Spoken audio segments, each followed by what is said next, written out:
স্বাগত দীপ্ত সংবাদে। আপনাদের সাথে আছি আমি আনোয়ারুল আলম। শুরুতেই জানাবো সংবাদ শিরোনাম। নির্বাচন নিয়ে ষড়যন্ত্র চলছে বললেন তারেক রহমান, জনগণকে সজাগ থাকার আহ্বান। জনগণের উপর আস্থা না থাকায় শেরপুরে হামলা, নির্বাচনী সমাবেশে জামায়াত আমির।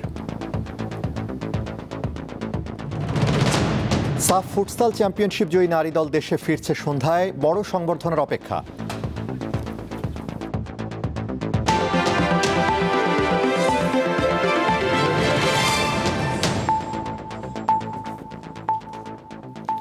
এবারে বিস্তারিত।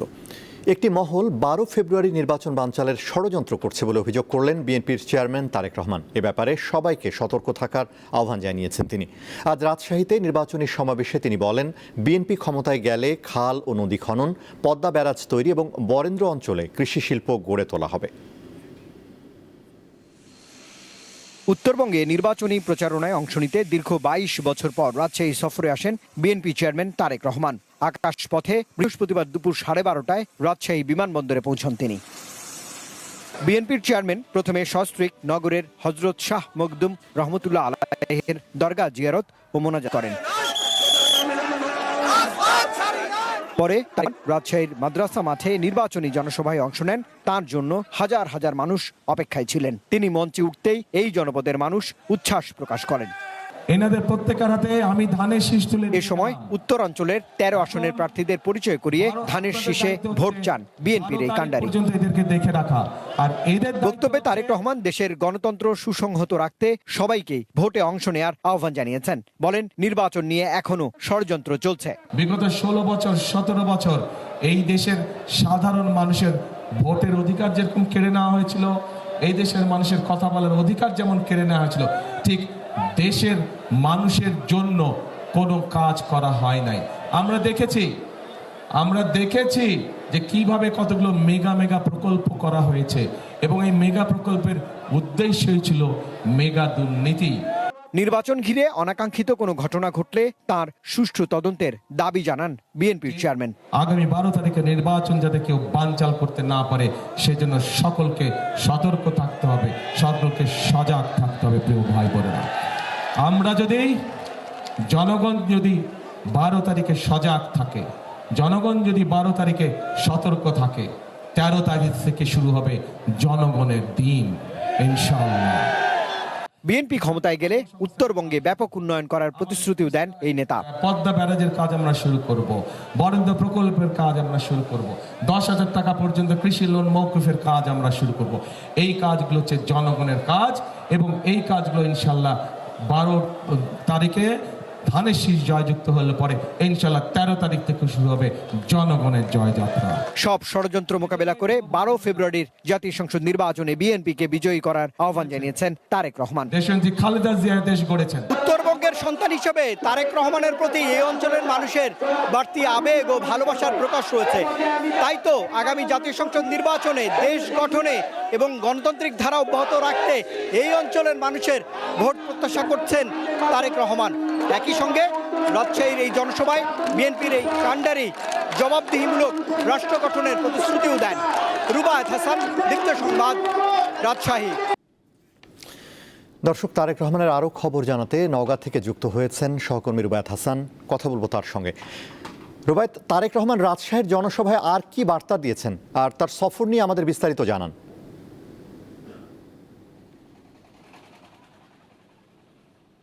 নিশ্চয়ই জেনে থাকবেন যে দীর্ঘ 22 বছরের এক ধরনের রাজনীতি থেকে তিনি বিচ্ছিন্ন ছিলেন। দেশে এসেছেন 25 ডিসেম্বর 2025। তারপরে নতুন বছর শুরু হয়েছে, সামনে নতুন বছরের ফেব্রুয়ারির 12 তারিখের নির্বাচন। এই নির্বাচন ঘিরে উত্তরের এই জনপদগুলোতে রাজশাহী, নওগাঁ, নাটোর, জয়পুরহাট, বগুড়া, রংপুর, সিরাজগঞ্জ এবং টাঙ্গাইল, এই যে পুরো রুট রয়েছে, প্রায় বলা যায় যে 39টি আসন। এই আসনগুলোতে আসলে তিনি জনসংযোগে ব্যস্ত সময় পার করবেন। আজ রাজশাহী, নাটোর, নওগাঁ, জয়পুরহাট এবং বগুড়ার সহ প্রায় 13 আসনের প্রার্থীদের তিনি পরিচয় করিয়ে দিয়েছেন। আগামীকাল রংপুরে জনসভা করবেন, এরপর দিন জনসভা করবেন সিরাজগঞ্জ এবং টাঙ্গাইলে। আজকের জনসভার যে বিষয়টি আমার একদম চোখে বেঁধেছে সেটি হচ্ছে তিনি আসলে কোনো দলের, বিগত সরকার কিংবা বর্তমানে যারা বিএনপির রাজনীতির সঙ্গে যুক্ত নয়, বিরোধী মত, তাদের কড়া সমালোচনা তিনি করেননি। তিনি বলছেন যে সমালোচনা নয়, এগিয়ে যেতে হবে সবাই মিলে, এই বার্তা তিনি দিয়েছেন। আমি দেখেছি উত্তরের এই জনপদে বিপুল সংখ্যক মানুষ আজ উচ্ছ্বাস বা আনন্দঘন একটি পরিবেশ বা একটা সাজ রব রয়েছে এই অঞ্চলের মানুষের। আমি আসলে রাজশাহী নওগাঁর যে মহাসড়কটি রয়েছে, এখন এটি নওগাঁ জেলার মধ্যে রয়েছি, কিছু দূরেই আসলে তারেক রহমানের গাড়ি বহর নওগাঁর জনসভা স্থলে, যেটি 6:45 নাগাদ তিনি সেই জনসভায় যোগ দিবেন। এরপরে কিন্তু বগুড়াতেও আজ কিন্তু অন্তত 2টি জনসভাতে তার যোগ দেওয়ার কথা রয়েছে। তবে তিনি বলছেন যে 13 তারিখ থেকে বাংলাদেশের মানুষের আসলে আসল বিজয়টি অর্জিত হবে, গণতন্ত্রের বিজয় অর্জিত হবে, এই বার্তা দিচ্ছেন।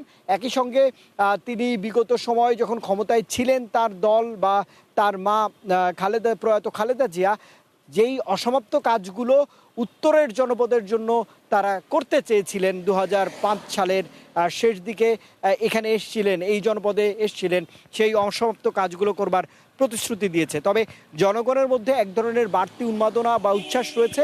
তবে তারেক রহমান যেটি ইঙ্গিত করেছেন, বাংলাদেশের ত্রয়োদশ জাতীয় সংসদ নির্বাচন ঘিরে এখনও ষড়যন্ত্রের আভাস তিনি পাচ্ছেন।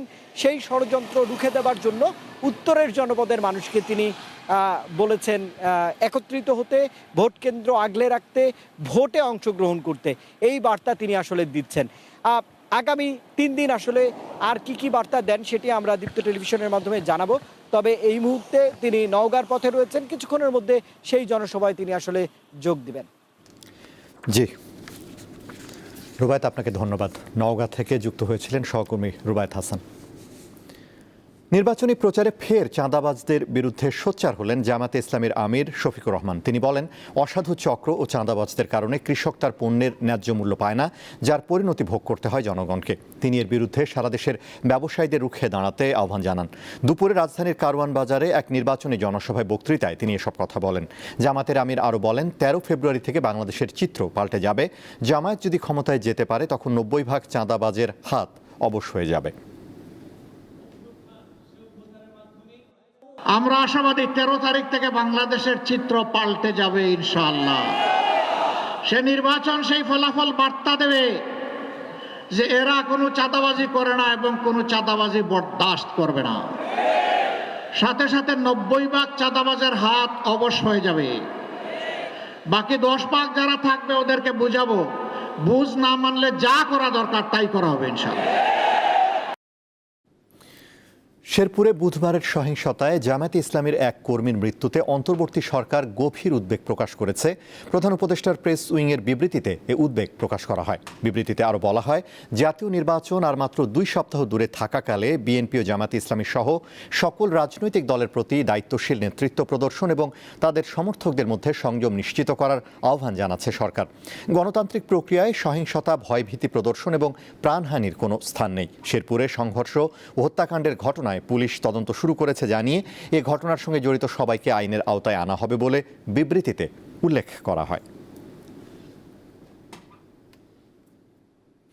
এদিকে শেরপুরের ঝিনাইগাতীতে বিএনপি ও জামায়াতের নেতাকর্মীদের মধ্যে সংঘর্ষে একজনের মৃত্যুতে এখনও ওই এলাকায় থমথমে অবস্থা বিরাজ করছে।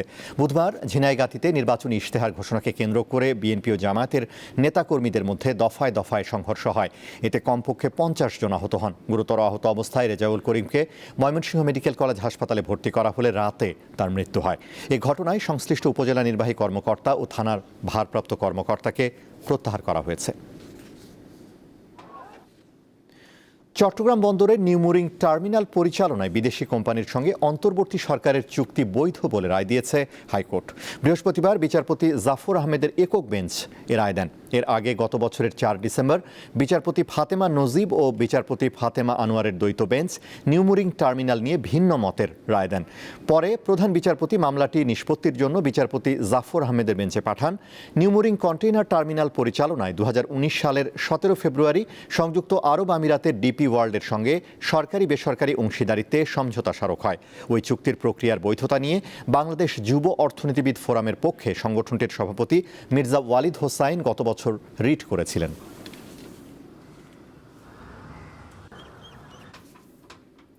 এবারে কেওয়াই স্টিল চট্টগ্রাম সংবাদ।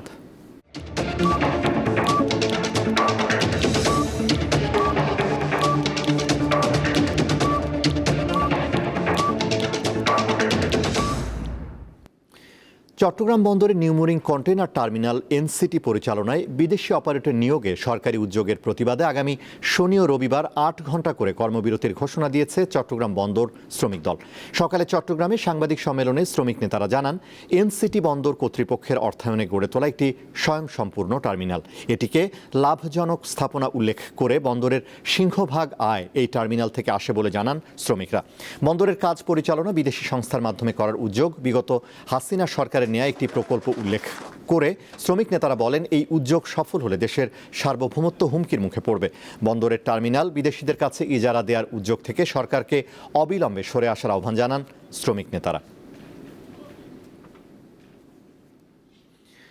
ফেনীতে শিশু নাশিদ হত্যা মামলার রায়ে ৩ আসামিকে ফাঁসির আদেশ দিয়েছে আদালত। বৃহস্পতিবার ফেনীর নারী ও শিশু নির্যাতন দমন ট্রাইব্যুনালের বিচারক ANM মোর্শেদ খান আসামিদের উপস্থিতিতে রায় দেন। দণ্ডপ্রাপ্ত আসামিরা হলেন ছাগলনাইয়া উপজেলার বাসিন্দা আশরাফ হোসেন তুষার, ফেনী শহরের বারাহিপুর এলাকার মোবারক হোসেন ওয়াসিম এবং লক্ষ্মীপুর জেলার কামালপুর এলাকার ওমর ফারুক রিফাত। এর আগে 2024 সালের 8 ডিসেম্বর ফেনী শহরের একাডেমি এলাকা থেকে অপহরণের পর চাঁদা না পেয়ে শিশু নিশাদকে খুন করে পানির নিচে আটকে রাখে আসামিরা।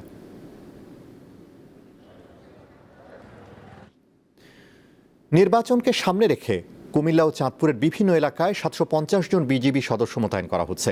কুমিল্লা ব্যাটালিয়ন আয়োজিত এক প্রেস ব্রিফিংয়ে তথ্য জানানো হয়। ব্যাটালিয়নের অধিনায়ক লেফটেন্যান্ট কর্নেল মীর আলী এজাজ জানান, সীমান্ত নিরাপত্তা, চোরাচালান দমন, নারী ও শিশু পাচার প্রতিরোধ এবং মাদকদ্রব্য পাচার রোধের পাশাপাশি জাতীয় সংসদ নির্বাচনে বিজিবি গুরুত্বপূর্ণ দায়িত্ব পালন করবে।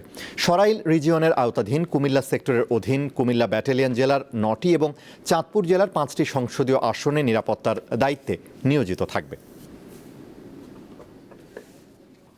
দেশ জুড়ে নির্বাচনী প্রচারণা নিয়ে ব্যস্ত সময় পার করছেন প্রার্থীরা। জনগণের মধ্যেও দেখা যাচ্ছে ভোটের আমেজ। গাইবান্ধা 5 আসনে ধানের শীষের প্রার্থী মোহাম্মদ ফারুক আলম সরকার আজ ঘুড়িদহ ইউনিয়নে প্রচারণা চালিয়েছেন। অপরদিকে এই আসনে স্বতন্ত্র প্রার্থী নাহিদুজ্জামান নিশাদের ব্যানার ফেস্টুন ছিঁড়ে ফেলা সহ তার সমর্থকদের 4টি মোটরসাইকেল ভাঙচুর ও অগ্নিসংযোগ করেছে দুর্বৃত্তরা। বরিশালে প্রচারণায় ব্যস্ত সময় পার করছেন বরিশাল 1 আসনের প্রার্থীরা। বাগেরহাটের চিতলমারী উপজেলা বিএনপির সভাপতির বহিষ্কারাদেশ প্রত্যাহারের দাবিতে আয়োজিত মানববন্ধন কর্মসূচিতে হামলা ও মারপিটের ঘটনা ঘটেছে। সকালে চিতলমারী থানা চত্বরের সামনে এ সংঘর্ষের ঘটনা ঘটে। এতে অন্তত 5 জন আহত হয়েছে।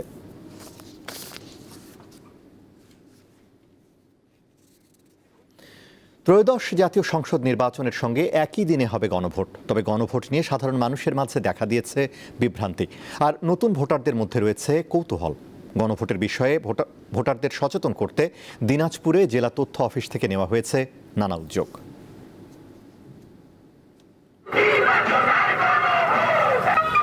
12 ফেব্রুয়ারি ত্রয়োদশ জাতীয় সংসদ নির্বাচনের দিনেই জুলাই সনদ বাস্তবায়নে হবে গণভোট। এদিন আলাদা ব্যালটে সুনির্দিষ্ট 4টি বিষয় লেখা থাকবে।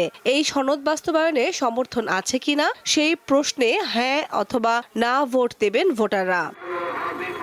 কেন এই ভোট, কিভাবে দিতে হবে, গণভোটের সুফলই বা কি, এসব প্রশ্ন ঘুরপাক খাচ্ছে ভোটারদের মনে। নতুন ভোটারদের পাশাপাশি বয়স্কদের মধ্যেও দেখা দিয়েছে নানা বিভ্রান্তি। নির্বাচনের সময় গণভোট হবে, কিন্তু গণভোট সম্পর্কে আমাদের তো কোনো ধারণা নেই। এই জন্য সরকারের প্রয়োজন ব্যাপক প্রচারণা, লিফলেট এবং জনগণের কাছে এই বিষয়ে আরো অনেক তথ্য পৌঁছানো। তা আমি চাই সরকার আরো এটা ভালোভাবে প্রচার করুক, সবাইকে বলুক, যাতে গণভোটে ভোট আমরা দিতে পারি। আমি গণভোটের পক্ষে। আমি চাই যে নতুন প্রজন্ম যারা আসছে তারা যেন একটা সুন্দর বাংলাদেশ পায়, বসবাসযোগ্য বাংলাদেশ পায়। অনেকের কাছে এদেশে গণভোট শব্দটাই নতুন, আর তরুণ ভোটারদের কাছে তো এক কৌতূহলের বিষয়। গণভোট কি এখনো এই দেশের, এই সারা দেশের প্রত্যেকটা মানুষ এখনো সঠিকভাবে জানে না আসলে গণভোট কি। আমরা নতুন ভোটার হিসেবে জানি না গণভোট কাকে বলে। এখন সরকার যদি ব্যাপকভাবে প্রচার করে আমাদের বলতেন গণভোট কি, এটা হা বা না, তাহলে আমরা সকলেই বিষয় জানতে পারতাম, এরপরে হা বা না উত্তর দিতাম। গণভোটের বিষয় বলতে কি আসলে বিস্তারিত তো অনেকগুলো পয়েন্ট থাকে, এগুলো এত কিছু আমাদের মাথায় সবসময় থাকে না। গণভোট নিয়ে সাধারণ মানুষের বিভ্রান্তি দূর করতে দিনাজপুর জেলা তথ্য অফিস থেকে উঠান বৈঠক, লিফলেট বিতরণ, মাইকিং ও ভোটের গাড়ির মাধ্যমে প্রচার চালানো হচ্ছে। তো গণভোটের কনসেপ্টটা যেহেতু অনেক বছর পরে আবার শুরু হচ্ছে এবং আমাদের দেশে এবার প্রায় বিগত 20-22 বছর ধরে যারা নতুন ভোটার হয়েছে তারা গণভোটের সাথে, তারা হয়তো গণভোটের ধারণার সাথে তারা অবগত না। জনগণের মতামত যাচাই ছাড়া তো এটা সম্ভব না। হ্যাঁ বা না দেওয়ার যে কারণটা সেটা তাদেরকে বোঝানোর জন্য আমরা আমাদের দিক থেকে সর্বোচ্চ চেষ্টা করে যাচ্ছি। গণভোটের প্রকৃত ধারণা ছড়িয়ে দিতে আরও জোরালো উদ্যোগের দাবি দিনাজপুরবাসীর। কামরুন নাহার, দীপ্ত, বার্তাকক্ষ। দীর্ঘ 2.25 মাস বন্ধ থাকার পর চাঁপাইনবাবগঞ্জের সোনা মসজিদ স্থলবন্দর দিয়ে আবারও ভারতীয় চাল আমদানি শুরু হয়েছে। গত 24 জানুয়ারি থেকে বৃহস্পতিবার দুপুর পর্যন্ত বন্দরটি দিয়ে মোট 1188 মেট্রিক টন নন বাসমতি সিদ্ধ চাল দেশে এসেছে। পানামা সোনা মসজিদ পোর্ট লিংক লিমিটেডের অপারেশন ম্যানেজার কামাল খান আমদানির বিষয়টি নিশ্চিত করে জানান, আমদানির অনুমতি পাওয়ার পর থেকে বৃহস্পতিবার পর্যন্ত মোট 1188 মেট্রিক টন চাল বন্দরে এসেছে। রাজস্ব কর্মকর্তা জানান, প্রকারভেদে প্রতি কেজি চাল আমদানি ব্যয় পড়েছে 50 থেকে 70 টাকা। গত বছরের 3 ডিসেম্বরের পর থেকে এই বন্দর দিয়ে চাল আমদানি বন্ধ ছিল।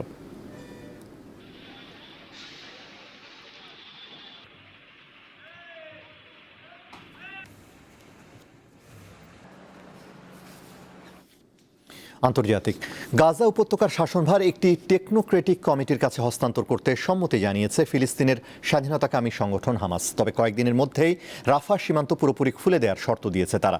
বুধবার বার্তা সংস্থা এএফপিকে এমনটি জানিয়েছেন সংগঠনটির মুখপাত্র হাজেম কাশেম।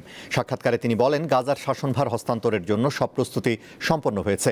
পুরো গাজা জুড়ে সব খাতের দায়িত্ব টেকনোক্র্যাট কমিটির হাতে তুলে দিতে প্রয়োজনীয় কমিটিগুলো প্রস্তুত রয়েছে বলেও জানান তিনি। হামাসের দাবি, যুদ্ধবিরতি চুক্তির প্রথম ধাপের সব শর্ত তারা পূরণ করেছে। এবার দ্বিতীয় ধাপেও অগ্রসর হতে প্রস্তুত তারা।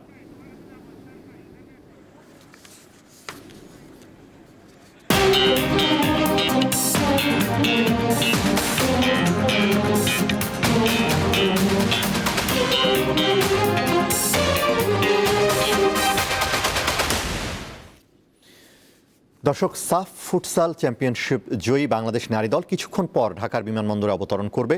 সেখানে আছেন সহকর্মী পারভেজ খোকন। তার কাছ থেকে জানবো সবশেষ অবস্থা। পারভেজ, সাফ ফুটসাল জয়ীদের বহনকারী বিমান কখন পৌঁছবে আর কি ধরনের প্রস্তুতি দেখছেন, একটু বিস্তারিত জানান আমাদের।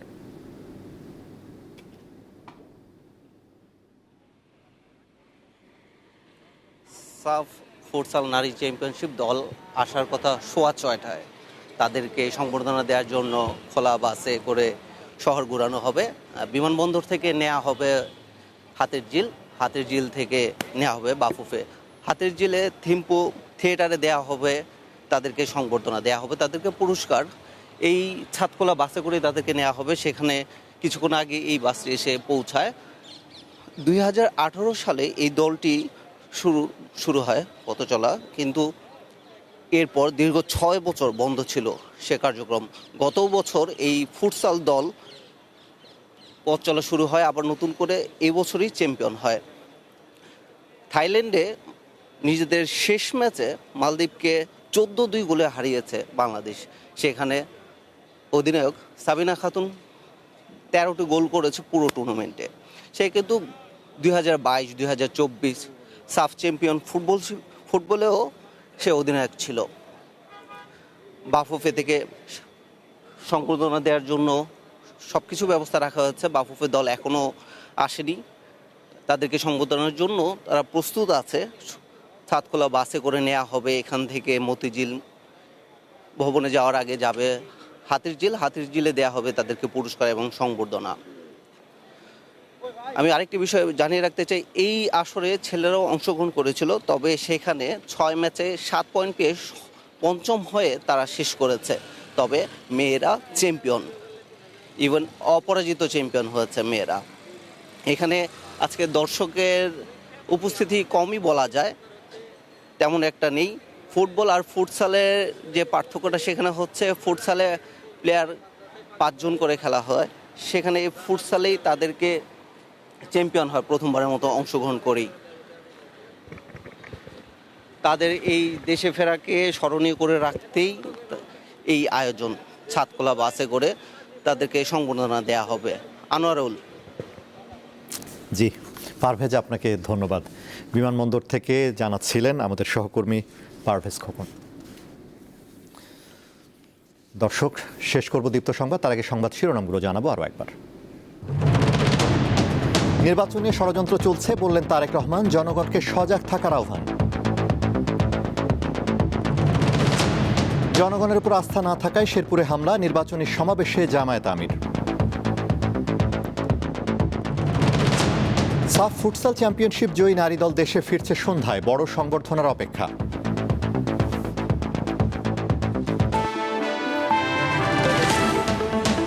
এই ছিল এখনকার মতো। আমাদের পরবর্তী দীপ্ত সংবাদ সন্ধ্যা 6:40 দেখার আমন্ত্রণ। এছাড়া আরও তথ্য ও বিনোদনের খবর পেতে যুক্ত থাকুন দীপ্তর ডিজিটাল প্ল্যাটফর্মগুলোতে। ধন্যবাদ।